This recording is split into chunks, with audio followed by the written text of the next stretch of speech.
চলেছি। হরতাল কর্মসূচির মধ্য থেকে আমাদের যে সমস্ত ভাইরা দোকানপাট খুলে রেখেছেন, মেহেরবানি করে আপনারা দোকানপাটগুলিকে বন্ধ করবেন। গাড়ি ঘোড়া একদম চলবে না, সম্পূর্ণ বন্ধ থাকবে। আমাদের ধারাবাহিক কর্মসূচি চলতে থাকবে। এই পর্যায়ে আমাদের এই কর্মসূচির পক্ষ থেকে প্রস্তাব প্রদান করবে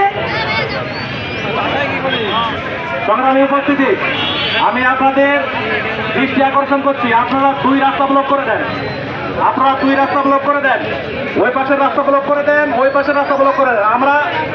আমরা যানবাহনদের সকাল থেকেই আমরা বিনীত অনুরোধ করতেছিলাম, আপনারা রাস্তায় নামবেন না। আজকে সারা পৃথিবী, সারা বিশ্ব আজকে থমকে গেছে। আমরা বাংলাদেশ আজকে থমকে যেতে চাই।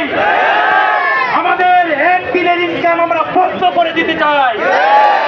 এই জন্যই আমাদের উদাত্ত আহ্বান থাকবে আপনাদের যত রকমের দোকানপাট আছে আপনারা স্বইচ্ছায় বন্ধ করে দেন। আমরা কোনো সহিংসতা চাই না। আমরা শান্তিপূর্ণভাবে হরতাল পালন করতে চাই।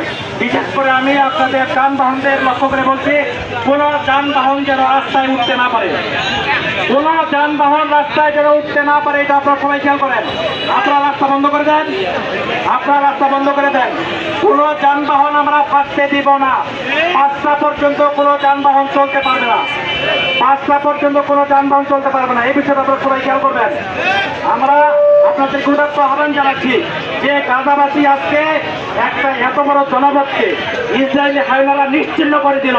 আমরা বাংলাদেশের মুসলমানরা, বাংলাদেশের মানুষরা আমরা কি হলাম?